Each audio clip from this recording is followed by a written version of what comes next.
The metal was colder than her hand, but warmer than it should have been.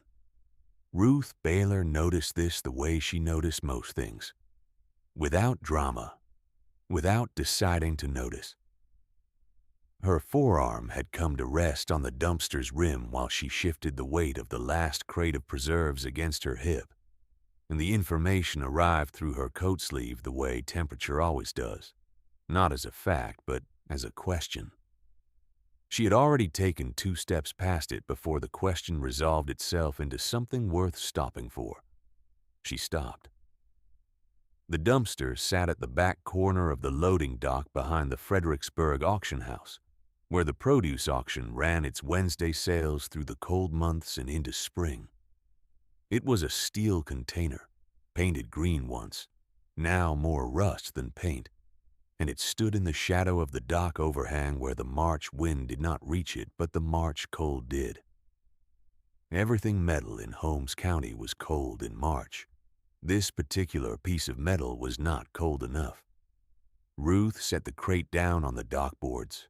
She walked back to the dumpster and put her forearm on the rim again, bare skin this time, having pushed her coat sleeve up. She held it there for a count of 3. Then she looked in. Eggs. A full layer of them across the bottom, pale and dirty white. Many of them cracked, a few of them broken outright and dried to the liner. Not chicken eggs.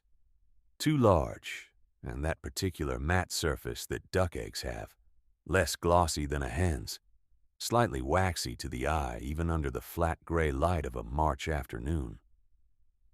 She reached in and picked one up. She turned it in her hand.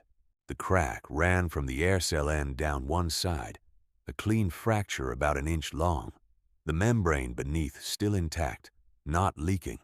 She held it in both palms and felt the faint, specific warmth that is not warmth from outside but from within, the warmth of a thing in process. She put the egg back carefully. She stood at the rim of the dumpster in the cold loading dock air for a long moment. Then she went to find something to carry them in. 300 eggs. Most of them cracked. All of them thrown away. Here is what she did with them. Ruth Troyer had been 22 when she married Elam Beiler in a ceremony held in her father's barn in November. 112 people sitting on the backless benches carried in from 3 neighboring districts. She had been 28 when she buried him in the cemetery behind the Walnut Creek Meeting House on a Tuesday in October, the oak leaves still on the trees. An ordinary day in every regard, except the one that mattered. Elam had been 41. His heart had simply stopped, as hearts sometimes do, while he was unhitching the team after the morning's plowing. He was on the ground before anyone knew anything was wrong. The months after that were the kind that don't bear describing in detail, because detail would make them dramatic, and they were not dramatic. They were gray and long, and required a great deal of practical work, which was, Ruth came to understand, the point of practical work. She paid the note on the 12 acres with the money from selling Elam's 4 Belgian drafts, a decision that the community received with the particular quiet that people make when they think something is a mistake, but won't say so directly. A farm without horses, the silence suggested, was not quite a farm.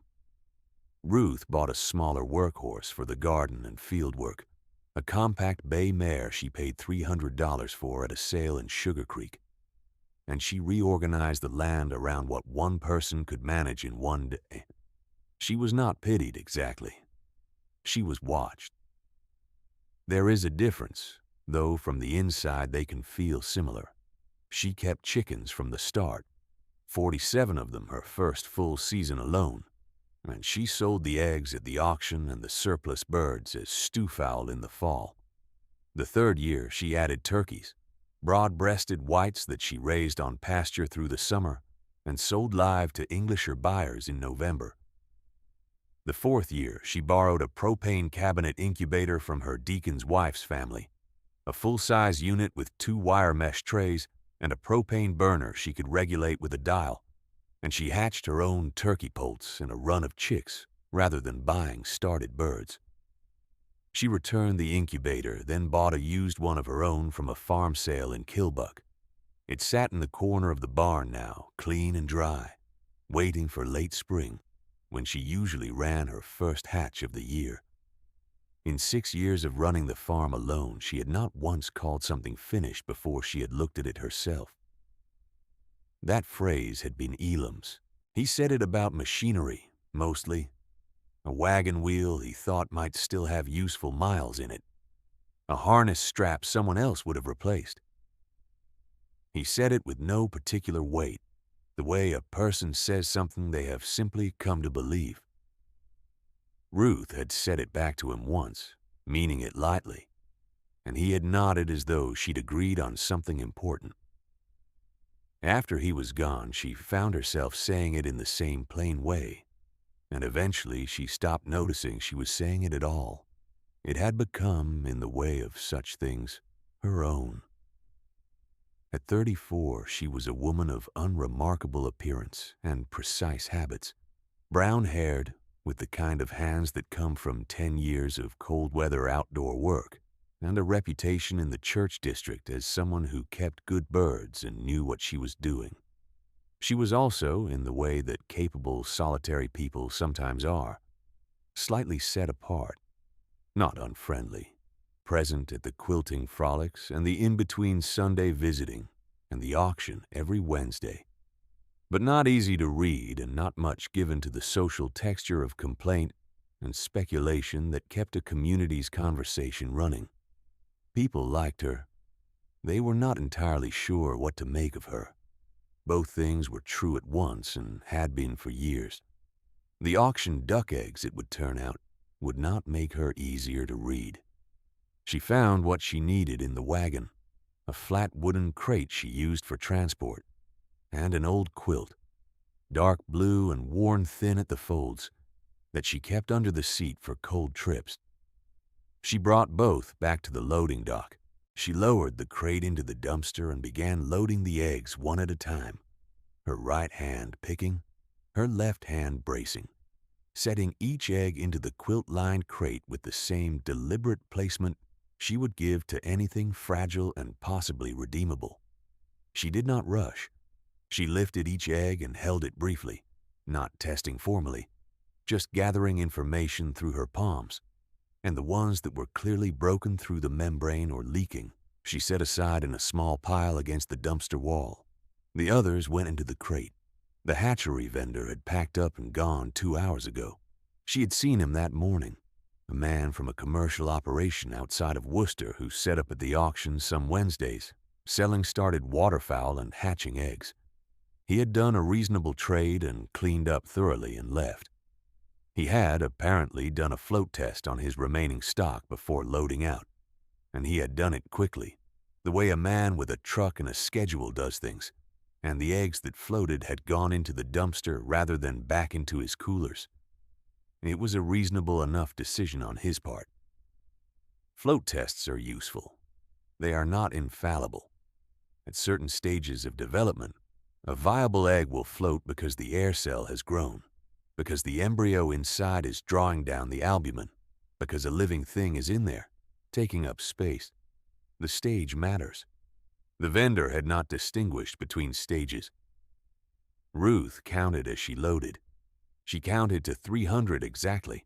She folded the quilt over the top of the crate, set it on the wagon seat beside her, and drove home through the cold, with the reins in her left hand and her right hand resting on the quilt, feeling for vibration from the road and keeping the mare to the smooth center of the blacktop where she could. It was 4 miles. She took them slowly. That night she worked at the kitchen table by lamplight. She brought the eggs in from the barn where she had set the crate to wait, and she set up her station. A clean towel spread flat, a bowl for the discards, a small tin of water for the smell test, and the lamp pulled close. She examined each egg in sequence.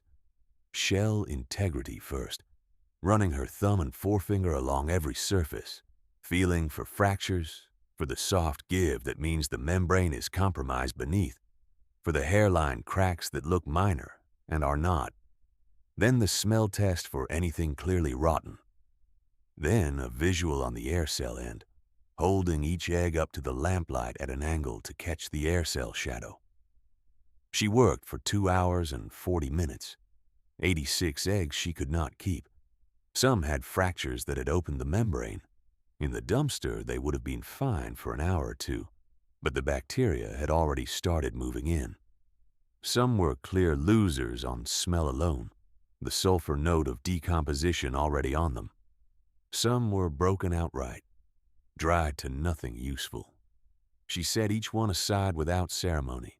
The remaining 214 she carried to the barn in 3 trips, settled onto the wire mesh trays in the propane incubator, labeled one end of each egg with a penciled X so she could track the turning, and brought the temperature up to 99.5 degrees Fahrenheit with the propane dial, slow. The way you come up on temperature with eggs already at a developmental stage rather than just set. The fan ran off the 12-volt battery she kept on a trickle from a solar panel on the barn roof, which her church district permitted as it connected to nothing on the grid. The air in the incubator moved in a slow, even circulation. She checked the damp bulb thermometer, humidity at 55%, where she wanted it for this stage. She adjusted the pan of water in the bottom tray. She went inside and washed her hands and went to bed. She did not tell anyone what she had done. Fanny Troyer told them. Fanny was Ruth's second cousin by marriage, a woman in her early 50s with a gift for communication that exceeded her gift for precision. She had been at the auction that Wednesday, selling dried beans and a run of beeswax candles, and she had seen Ruth at the dumpster from across the parking area, and she had seen the crate going into the wagon, and she had thought nothing particular of it in the moment. By the next morning, having thought about it overnight, she had developed a theory, and by the time she reached the phone shanty at the end of her lane to pass on a message to her daughter in Sugar Creek, she had also passed the theory to her neighbor, Ina Mast, who had passed it to her husband, who mentioned it at the Yoder harness shop in Charm while picking up a repaired trace that afternoon. The version that circulated was this. Ruth Beiler had dug a bunch of rotten duck eggs out of the auction dumpster and was trying to hatch them in her barn. Ruth heard this 2 days later at the phone shanty at the end of the Herb Farm Road, where she had stopped to leave a message for her feed supplier about a delivery. Fanny was there as she was leaving, having just arrived, and Fanny brought it up with the particular expression of someone who is both the source and the concerned reporter of a rumor. "I heard you've been trying to hatch those eggs from the dumpster," Fanny said. "The rotten ones." 214, Ruth said. "And they weren't rotten.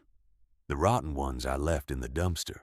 Fanny looked at the number the way people look at numbers that don't fit the story they've been carrying. "All duck eggs. All duck eggs. Pekins mostly, some crosses. And they're in your incubator." "They are." Fanny was quiet for a moment. "Well," she said in the tone that means several things at once, most of them doubtful. Ruth said goodbye and walked back to the wagon. She did not mind what Fanny thought. Fanny's thoughts were not the point. The eggs were the point. She turned them that evening as she had turned them the 2 evenings before. One slow rotation, 180 degrees, penciled X down to penciled X up. She turned them 3 times daily, morning, midday, and evening, always an odd number of turns per day, always completing the last turn with the egg on the opposite side from where she started, so that no egg ever spent a full night resting on the same surface twice. This is the reason for the odd number. It is the sort of thing that sounds like superstition until you understand that the embryo will adhere to whichever surface it consistently rests against if you do not prevent it, and adhesion is death. She noted the date, noted the temperature, noted the humidity. She did not write down her hopes because she did not think in those terms. She wrote down numbers. On the 9th day of her custody, which was approximately the 16th day of the total incubation period, if the hatchery vendor had set these eggs when they were fresh, which she estimated he had based on their size and the state of the air cells she had seen in the kitchen, Ruth candled for the first time. She did this at night, when the barn was fully dark, and the only light was what she made. Her candler was a propane lantern with a cardboard cone fixed over the globe, the cone narrowing to an opening just smaller than a duck egg's diameter. It was the same method her grandmother had used for chicken eggs, and her grandmother's mother before that.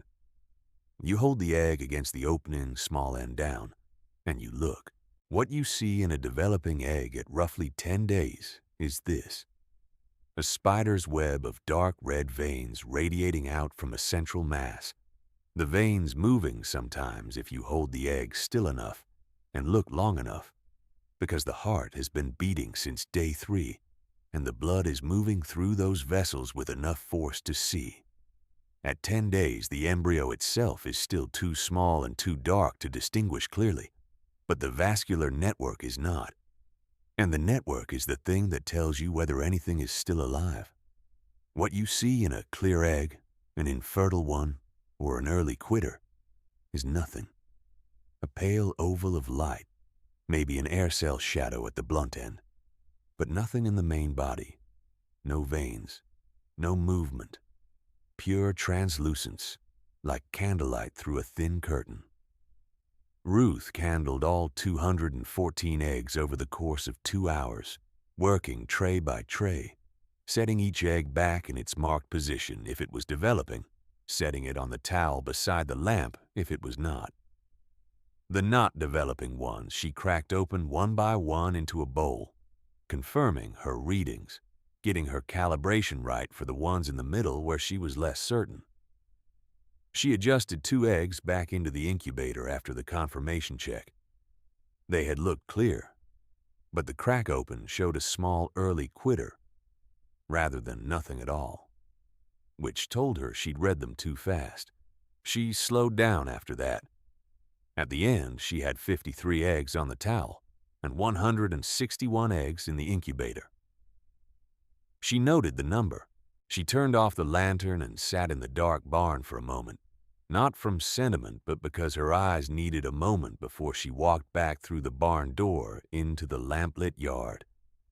161 eggs with visible development to candling, from a dumpster, from cracked shells with intact membranes, from eggs that had been through a float test and found wanting, from a flat crate lined with an old quilt and a 4-mile drive home on a March evening.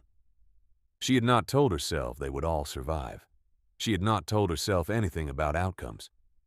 She had looked at each one, and 161 of them had looked back with veins. She went inside. The number was in charm by Friday. The harness shop there was run by the Yoder family, 2 brothers and their father, and it occupied a long, low building on the south side of the road with a hitching rail out front that was rarely empty on a weekday morning. Men stopped there on errands. The brothers were good with leather and faster with conversation, and the shop had the specific social function that such places have in a settlement this dense. It was where you went when you wanted to know how a neighbor's harvest had gone, or whose barn roof had been repaired, or what the auction prices had done this week. Levi Schlabach stopped there on a Friday to pick up a halter he'd left for stitching, and he heard about Ruth's eggs from the older Yoder brother, who had heard it from someone whose wife had spoken to Fanny. And by the time it reached Levi, it had passed through enough hands that the number had changed. Levi was a neighbor in the loose geographic sense. His farm 1.5 miles up the road from Ruth's, and he ran a proper laying operation. 400 white leghorns in a well-maintained house, selling eggs to a grocery cooperative out of Millersburg. He was not unkind. He was the specific kind of skeptical that comes from 20 years of knowing how poultry works and how it usually doesn't. It was a Tuesday, 6 days after the first candling, when he passed Ruth at the auction. She was at her selling table at the east end of the shed, setting out her spring preserves, strawberry and rhubarb, and the last of last summer's tomato. Levi stopped. He asked with genuine rather than theatrical curiosity how the duck project was going. He said he'd heard she had maybe 40 eggs left that were still doing something. Ruth looked at him. 161, she said. Levi said nothing for a moment. He looked at his boots, then back at her. That's from 300? 300 was what I found. 214 went into the incubator. Candled them last week and pulled 53. 161 with development. He thought about this with the visible effort of someone rearranging what he thought he knew. Cracked eggs don't usually make it to hatch, he said, finally. It was not an argument, it was a statement of observed experience. No, Ruth said. They usually don't. She began arranging the preserves jars into a row by size. Levi watched her for a moment. You're burning a lot of propane on a long shot. Ruth set a jar of strawberry down at the end of the row and looked up at him. You don't call something finished, she said, until you've looked at it yourself. Levi received this. He was not a man who argued with plain speech when it was plainer than his own. He nodded once, the way men nod when they are not conceding but not continuing either, and he moved on down the shed to find the produce manager about something else. Ruth watched him go. She thought, briefly and without any particular feeling, that Levi Schlabast had never in his life looked at something that everyone else had already decided was finished and thought it was worth looking at longer. This was not a judgment. It was an observation. Some people were like that. Most people. Probably. It was not a failing. It was just a different way of measuring risk. She turned back to her jars. The days between the first candling and the second were the quiet interior of the project, the stretch of time that doesn't make for dramatic telling, but is where the actual work lives. Ruth turned eggs 3 times a day without exception. She monitored the temperature every morning before anything else, before breakfast, before the mare was fed, standing in the barn in her coat with the lamp in her hand and the thermometer at eye level. 99.5 degrees every morning. The propane supply she checked every 3rd day. She kept a full spare tank in the barn corner, a discipline she had started after a turkey hatch 3 years ago when she had let the main tank run low and spent a cold hour in a January barn with a flashlight and stiff fingers, swapping connections while the temperature dropped and the turkey eggs cooled, and she said things under her breath that she would not have said in company.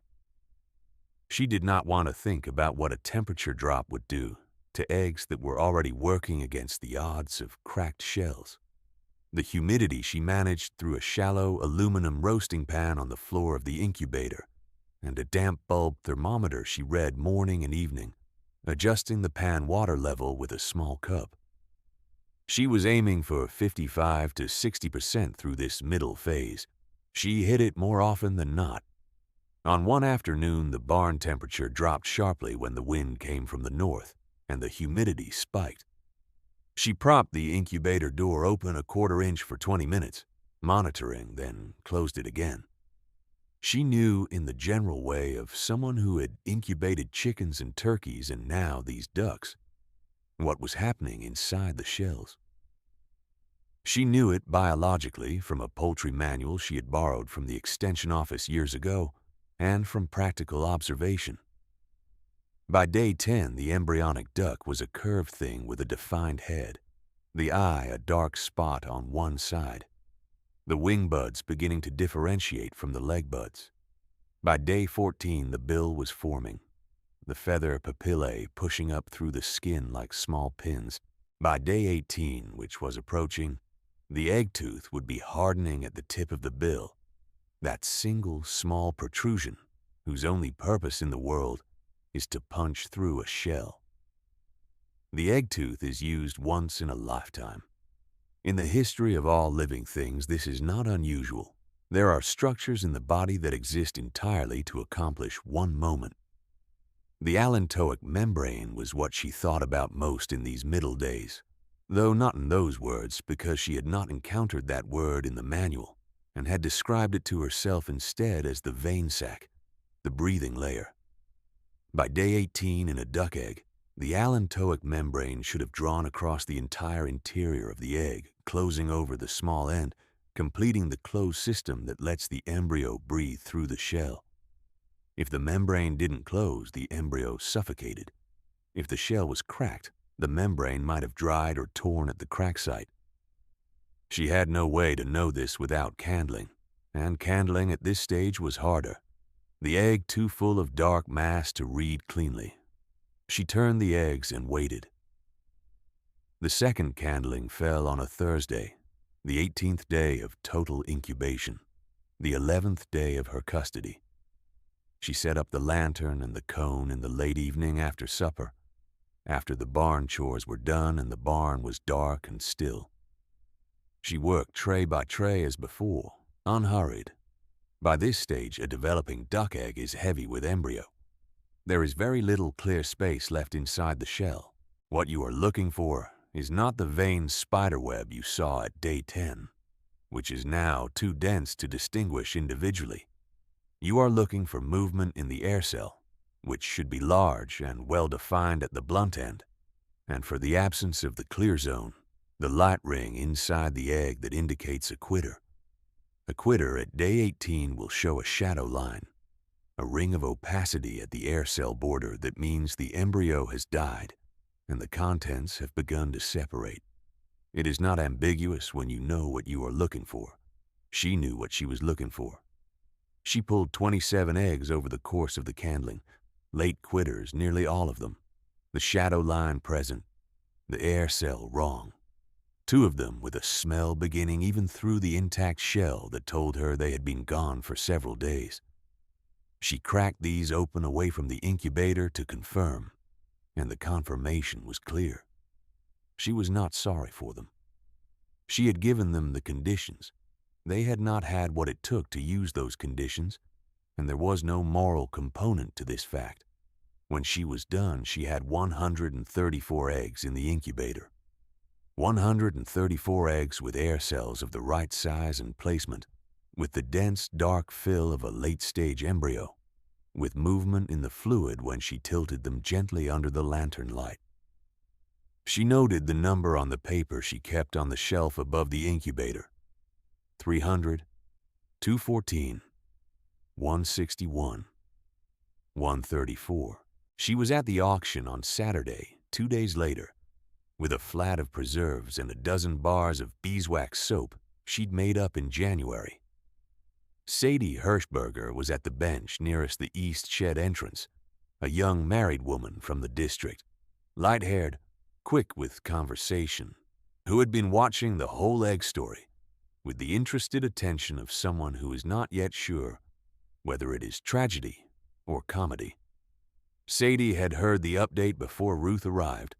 The phone shanty network ran faster than Ruth did sometimes. She had heard from her neighbor, who had heard from Fanny, that most of the eggs had died already, that the count was down to almost nothing, that it was turning out the way anyone could have predicted. She said this, more or less, when Ruth sat down on the bench with her crate. Not cruelly. Sadie was not a cruel person, but with the particular sympathy of someone delivering a sad truth they believe they already know. Ruth looked at her steadily. "I have 134, she said. Sadie blinked. 134 eggs still going? 134 with confirmed development at the last candle. There was a pause. Sadie looked at her in a way that Levi had not, and Fanny had not. A way that was not calculating a probability, but simply absorbing a fact. That's still a lot, she said. It was a small thing to say. It was, Ruth thought, correct. It was a lot. From a dumpster, from cracked shells, from a quick float test and a vendor with a schedule. 134 living things were on the 17th and 18th day of their existence, growing egg teeth in the dark, drawing their vein sacs closed, getting ready for the one thing they had been built to do. That was a lot. Ruth set out her soap bars and waited for the auction to start. On the 18th day of her custody, Ruth stopped turning the eggs. This was not neglect. This was lockdown, the term she had read in the poultry manual and adopted without sentiment, because it described the thing accurately. From day 25 of total incubation onward, you stop turning. The embryo inside is repositioning itself, orienting its build toward the air cell, preparing for the work of pipping. And if you keep turning, you interfere with that orientation, and the duck inside cannot find its way to the surface it needs to breach. You also raise the humidity from 55% to 70%, closing the gap between the egg's interior climate and the outside air, so that when the shell breaks, the membrane does not dry and shrink around the duckling before it can free itself. You open the ventilation slightly. You step back. Stepping back was the part that required the most discipline. Before she stopped turning, she candled one final time. She did this by lamplight on the Wednesday evening, working more quickly now because the information she needed was simpler. Air cell size and placement, nothing more. A well-developed duck egg at day 25 should have an air cell occupying roughly a third of the egg's interior at the blunt end, angled slightly. The boundary between air cell and embryo, not a clean line, but a curved one, because the embryo's head is already tucked up into that space, pressing against the membrane it will soon perforate with its egg tooth. She found 6 more that were wrong. Air cells too small, or flat when they should have been angled, or with the clouded border that meant the embryo had stopped in the last few days. She removed them without candling the rest twice. She had looked, and this was what looking told her. 128 eggs went into lockdown. She raised the humidity with a second pan of water, a wider one this time, a turkey roasting pan that took up most of the incubator floor and brought the surface area up. She checked the damp bulb reading, 68%. She added a folded cloth draped over the pan's edge and trailing into the water, wicking, 71%. Close enough. She cracked the top vent from its closed position to the first notch. She checked the temperature, 99.5 degrees. She closed the incubator. She stood in the dark barn with the lamp in her hand and the faint propane hiss of the burner behind her. Outside, a March that had been slowly losing its argument with April was finally conceding. She could hear, even through the barn walls, that the wind had gone around to the south that evening, a softer direction. The mare shifted in her stall. One of the laying hens made a single low sound, and then was quiet. Ruth looked at the incubator in the dark. 128. From 300. From a dumpster. From a cold March evening when her forearm rested on a metal rim and asked a question she could not ignore. "You don't call something finished," she said. "To no one, to the incubator, to the dark barn, until you've looked at it yourself." She had said it so many times that she sometimes no longer heard it. She heard it now. She heard it in Elam's voice, which happened less often than it used to, but still happened, and she let it happen without bracing against it.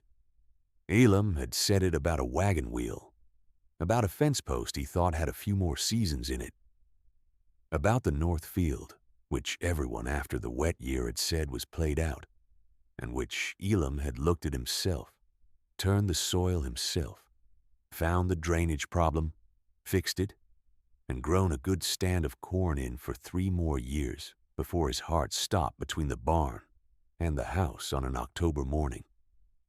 She had done the same thing with the farm. She had not called it finished when everyone, in their well-meaning, wordless way, had suggested she might. She had looked at it herself, the soil, the accounts, the stock, the equipment, what was worn out and what still had use in it. She had found, as Elam had found with his fence posts and his wagon wheels, that the judgment of finished was made too quickly more often than not. She had not thought, loading those eggs into a crate in the cold, that she was doing the same thing she had done with the farm and with herself. She thought it now clearly once, and then she picked up the lamp and went inside. At this point in the story, 400 and some odd miles of Holmes County gossip had concluded that Ruth Beiler's eggs were as good as done. She had not argued with any of them. She had 128 eggs that were 3 days from beginning to hatch. The gossip and the eggs were working on different timelines, and only one of those timelines was going to turn out to be right. The 3 days of lockdown were the strangest of the whole project because there was so little to do. Ruth checked the temperature. She checked the humidity. She did not open the incubator because every opening lost humidity and stability and disturbed the repositioning embryos. She looked through the small glass observation window in the incubator door, which showed her nothing useful because a duck egg at day 27 looks exactly like a duck egg at day 25 from the outside. She went about her other work. She turned the kitchen garden where the frost was finally coming out of the ground. She mended a harness strap. She made soap. She went to the auction on Wednesday with preserves and came home with empty jars and a fair price, and said nothing about the eggs to anyone who didn't ask. She checked the incubator again that evening. She checked it before bed. On the morning of the 21st day of her custody, the 28th day of total incubation, she came into the barn at 5:50 and held the lamp up to the observation window and saw nothing different. She started the other chores. She fed the mare. She collected eggs from the laying hens, 41 this morning, and carried them to the barn refrigerator. She came back past the incubator at 6:20 and looked through the window again. There was a starred crack on one egg in the front left corner of the lower tray. Small, a centimeter across, the shell pushed outward in a rough circle, not inward. Pushed from inside. The egg tooth had done its work. She stood very still for a moment. Then she went to make breakfast. By 11 in the morning, she had counted 31 pipped eggs from the observation window. By 2 in the afternoon, the count was 60. She did not open the incubator. She had learned this from the turkey hatches. Opening the incubator when eggs are pipping is the single most damaging thing you can do. The humidity drops. The membrane dries. A duckling that was 90% of the way out becomes stuck, the dried membrane contracting around it like a hand closing. And then you have an assisted hatch that is, more often than not, a failed one, because the timing of when the allantoic membrane dries and retracts from the blood vessels is not something you can see from outside.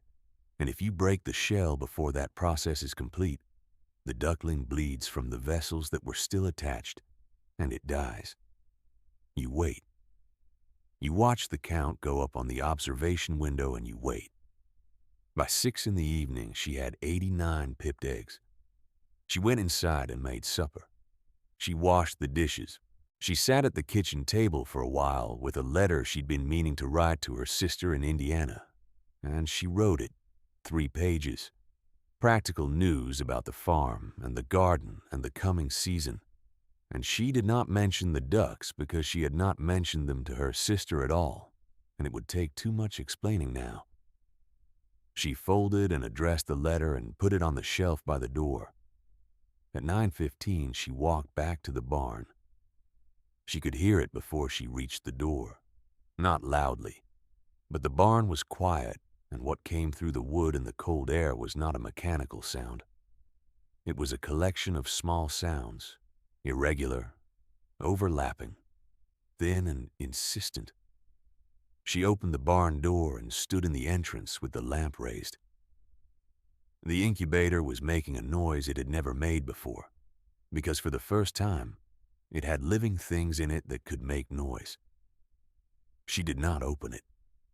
She stood and listened for 10 minutes, identifying the sounds: the pip-tap of an egg tooth working, the creak of a shell given, the wet, struggled sound of a duckling beginning to unzip the shell along the pip line.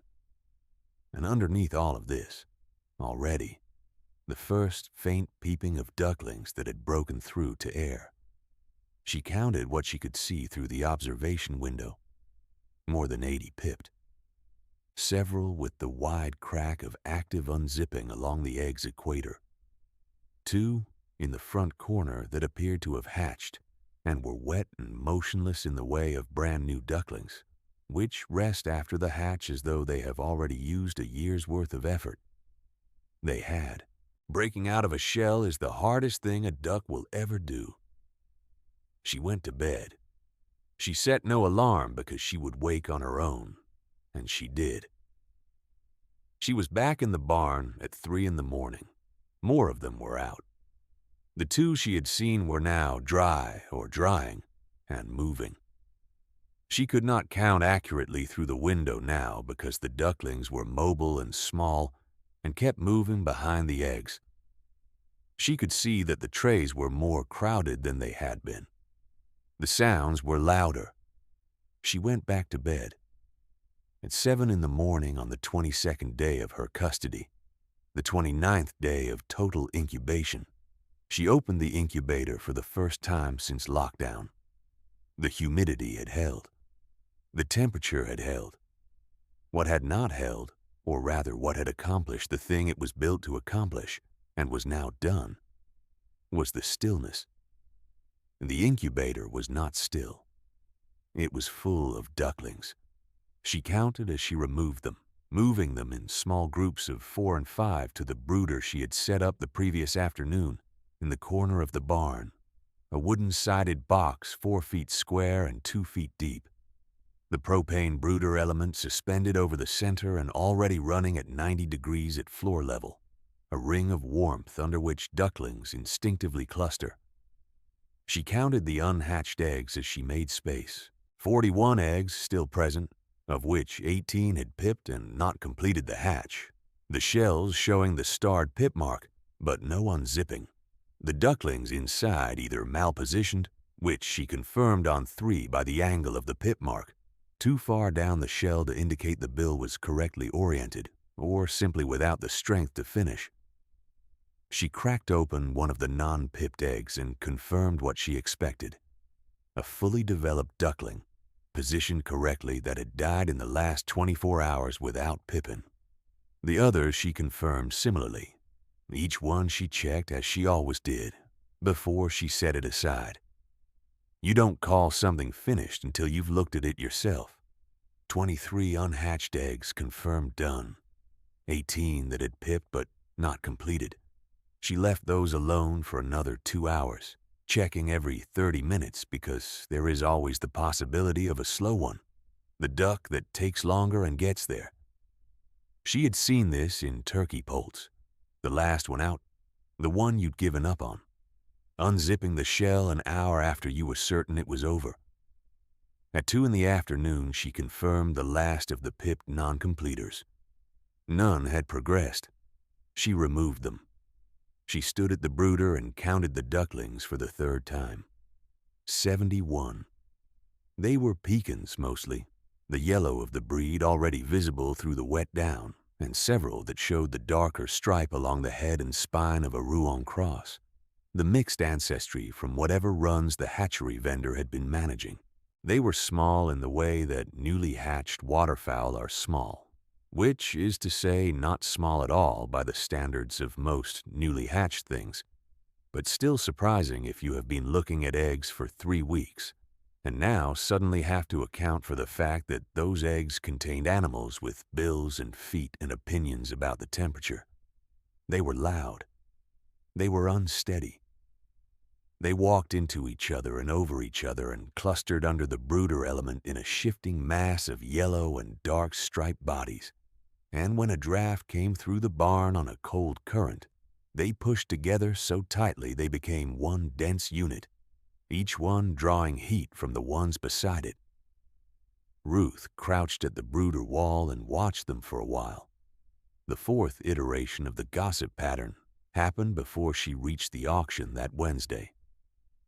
Sadie Hirschberger's neighbor had seen the brooder light in the barn on Monday evening, a faint glow through the barn window when she drove past on her way home from a quilting frolic, and she had called in a message to Sadie the next morning through the phone shanty at the Herb Farm Road. Sadie had the number from Ruth directly because Sadie had finally asked directly, a shift in approach that had itself been noticed by the auction regulars. 71. That was the number Sadie carried to the east shed benches on Wednesday morning, arriving before Ruth. 71 ducklings from dumpster eggs. She said it once, plainly, and it traveled through the shed the way numbers rarely do. Without modification, without the usual rounding or exaggerating that the gossip chain applied to almost everything else.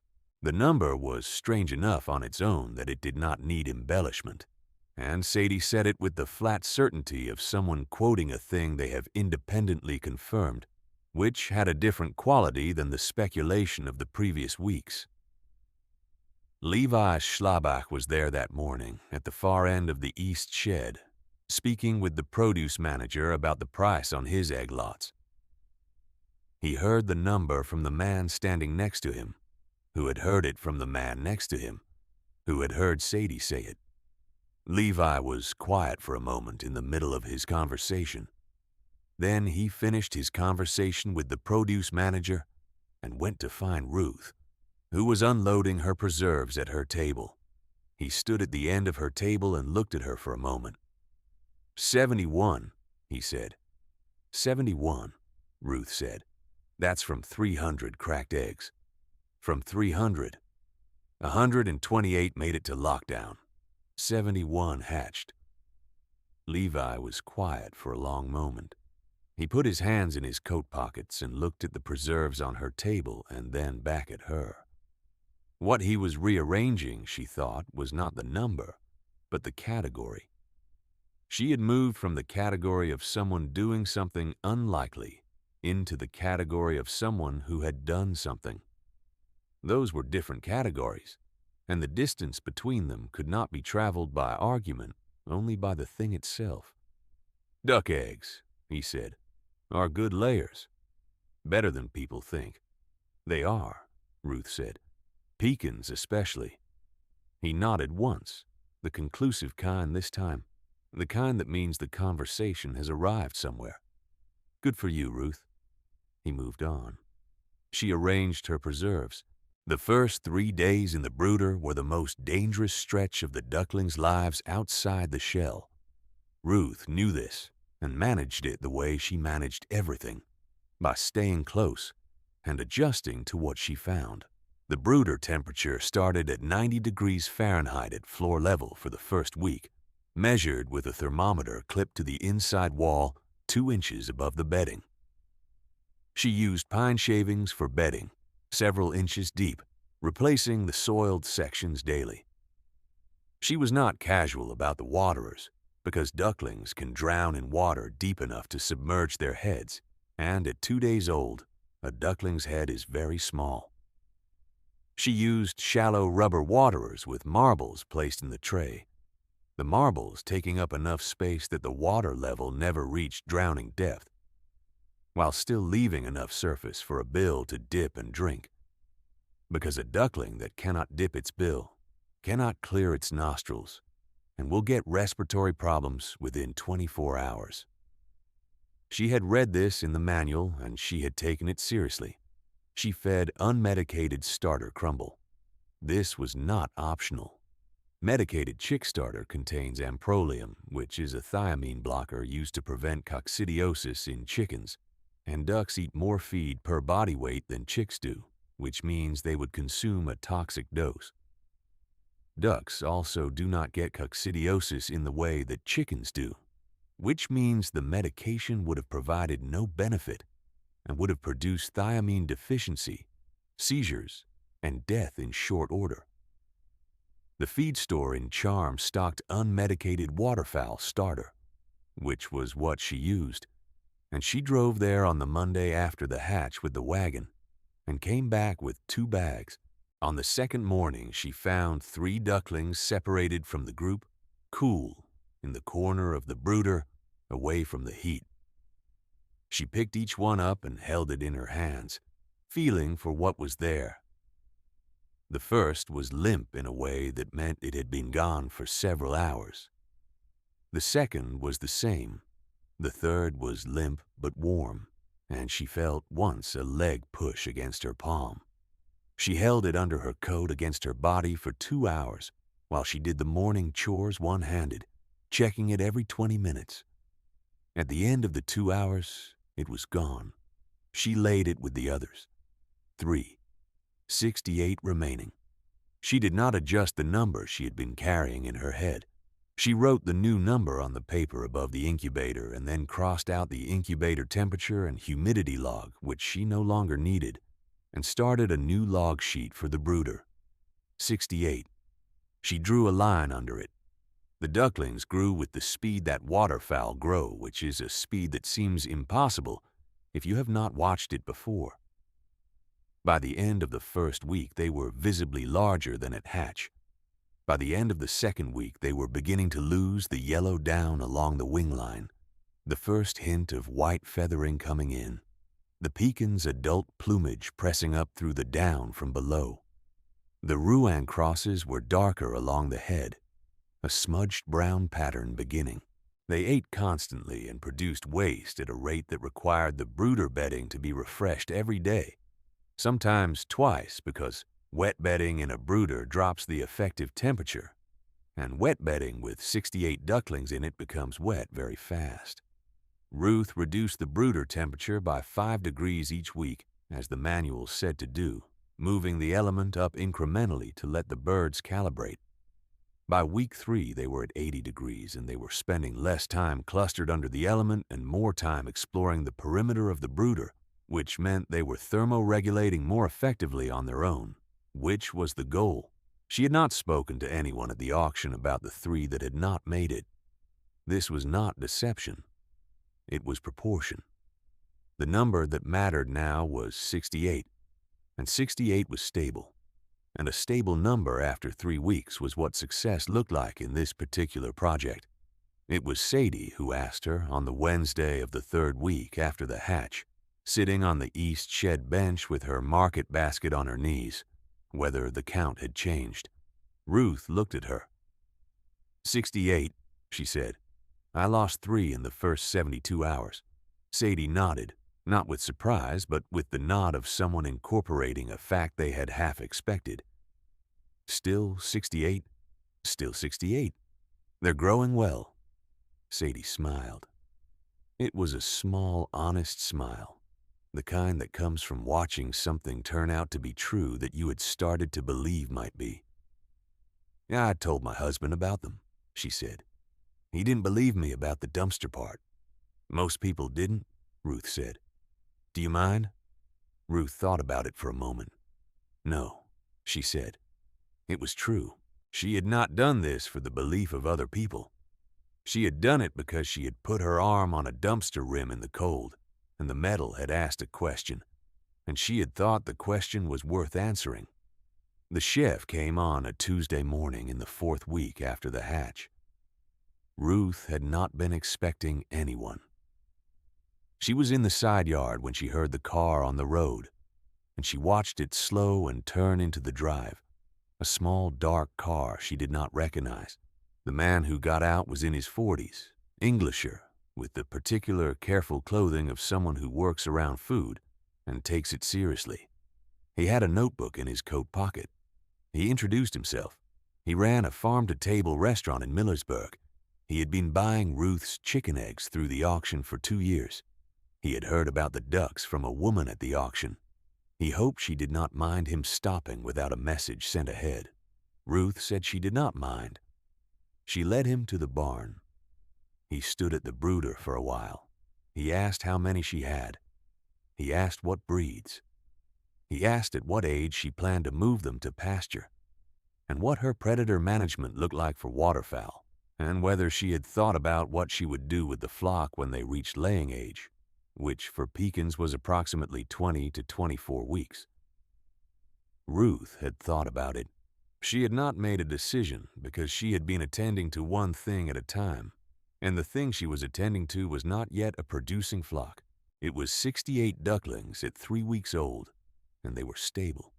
The chef said he had found it very difficult to source duck eggs locally on any kind of reliable basis. He said there was a consistent demand from his menu and from 2 other restaurants he supplied occasionally. He said, looking at the 68 ducklings moving in the brooder below him, that if Ruth were to bring this flock to maturity and begin a laying rotation, he would pay her $2.25 per egg, and he would take everything she could produce on a standing weekly basis, starting whenever she was ready. He said this plainly, with numbers which she appreciated. Ruth said she would think about it. He looked at her for a moment, then at the ducklings, then back at her. He seemed to understand that this was not a negotiating position. She would think about it, and then she would decide, and he would hear from her when she had decided. He thanked her for her time and drove back down the lane to the road. Ruth stood at the brooder after he had gone. The ducklings had been disturbed by the unfamiliar voice and had clustered toward the far end of the brooder, but they were already redistributing, drifting back toward the warmth in the center, the Rouen crosses identifiable by their darker heads moving among the yellow. She watched them settle.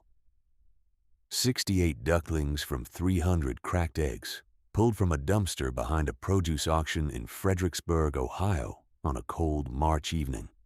From a cursory float test and a vendor with a schedule, from an aluminum roasting pan and a damp bulb thermometer, and a propane lantern with a cardboard cone hood, and 3 turns a day, and the patience to not open the incubator when everything in you wants to. Ruth reached out and rested her forearm on the wooden rail of the brooder. The warmth came up through the rail from 68 ducklings, moving in the shavings below her hand, faint and steady. The warmth of things in process, alive and not finished. She stood there for a while. The hatchery vendor looked at those eggs and saw what they were at a glance. And he was not wrong about most of them. He was wrong about 134 of them, and those 134 became 71, and 71 became 68, and 68 were at that moment walking over each other's feet in a pine-shaving brooder in an Amish barn in Holmes County, Ohio, because one woman put her arm on a dumpster rim and decided that a quick look and a real look were not the same thing. That is what the story is about. Not the ducks, exactly, though the ducks are real.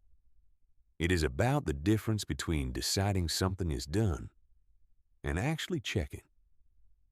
It is about what you find when you look at something everyone else has already looked away from. Most of the time, they are right. It was a dumpster. Most of those eggs were exactly what the vendor decided they were. But 134 of them were not, and the only way to know which was to look at every single one. If this story found you at the right moment, share it with someone who's been told what they have isn't worth the trouble. Drop your city in the comments and tell me where you're watching from. And if you've ever checked something everyone else had already written off, I want to hear what you found.